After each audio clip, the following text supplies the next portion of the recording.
আসসালামু আলাইকুম। আমাদের মুরগির খামারি ভাইদের একটা কমন প্রশ্ন হচ্ছে, ভাই আমি পিএইচ কেন খাওয়াবো মুরগিতে, এবং কোন কোন ঔষধ বা অ্যান্টিবায়োটিকের সাথে পিএইচ খাওয়ালে আমি বেশি রেজাল্ট পাবো। এই প্রশ্নের উত্তরের আগে অবশ্যই আমাদেরকে জানতে হবে পিএইচ কি।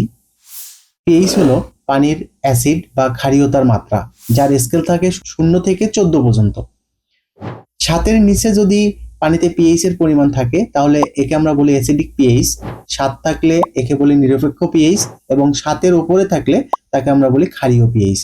তো মুরগির পানিতে যে পিএইচটা দরকার সেটা হচ্ছে 5.5 থেকে 7 পর্যন্ত।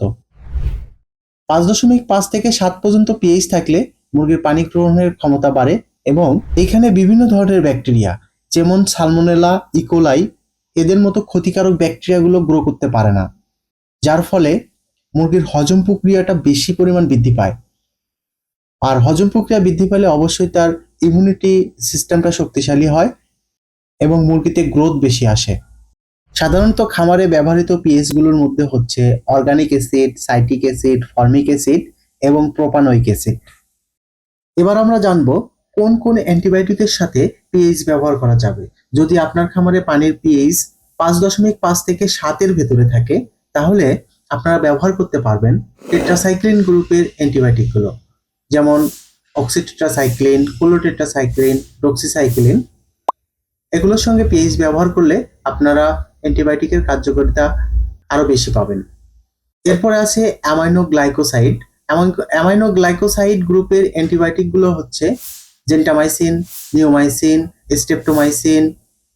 আমরা কিন্তু মুরগিতে জেন্টামাইসিন এবং নিওমাইসিন প্রচুর পরিমাণ ব্যবহার করি। অ্যামাইনো গ্লাইকোসাইড গ্রুপের এই জেন্টামাইসিন এবং নিওমাইসিনের সাথে আমরা পিএইচ ব্যবহার করতে পারবো। আমরা খামারে ফ্লোরোকুইনানল গ্রুপের অ্যান্টিবায়োটিক গুলো ব্যবহার করে থাকি। ফ্লোরোকুইনানল গ্রুপের অ্যান্টিবায়োটিক গুলো হচ্ছে অ্যান্ড্রোফ্লোক্সাসিন, সিপ্রোফ্লোক্সাসিন, নরফ্লোক্সাসিন, লিভোফ্লোক্সাসিন, মার্বোফ্লোক্সাসিন। এই সমস্ত অ্যান্টিবায়োটিকগুলোর সঙ্গে আমরা পিএইচ ব্যবহার করতে পারবো। ম্যাক্রোলিড গ্রুপের অ্যান্টিবায়োটিকগুলোর সঙ্গে আমরা পিএইচ ব্যবহার করব না। এই গ্রুপের অ্যান্টিবায়োটিকগুলো হচ্ছে টাইলোসিন, টিলমাইকোসিন, টিলভালোসিন। এদের সঙ্গে অতিরিক্ত অ্যাসিড হলে স্থিতিশীলতা কমে যায় এবং পানি খাওয়ার আগ্রহ কমে।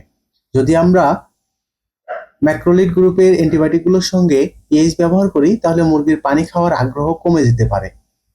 লিউরোমল্টিলিন গ্রুপের অ্যান্টিবায়োটিকগুলো যেমন টিয়ামুলিন। তো এই টিয়ামুলিন অ্যান্টিবায়োটিকের সঙ্গে আমরা পিএইচ কখনোই ব্যবহার করব না, কারণ হচ্ছে অ্যাসিডিক পানি এবং আইনোফোর ফিড খুবই বিপজ্জনক। যে লিনকোসামাইড গ্রুপের ঔষধগুলো, যেমন ধরেন আপনার লিনকোমাইসিন গ্রুপের ঔষধ, এগুলোর ক্ষেত্রে আমরা সীমিত পিএইচ ব্যবহার করতে পারবো।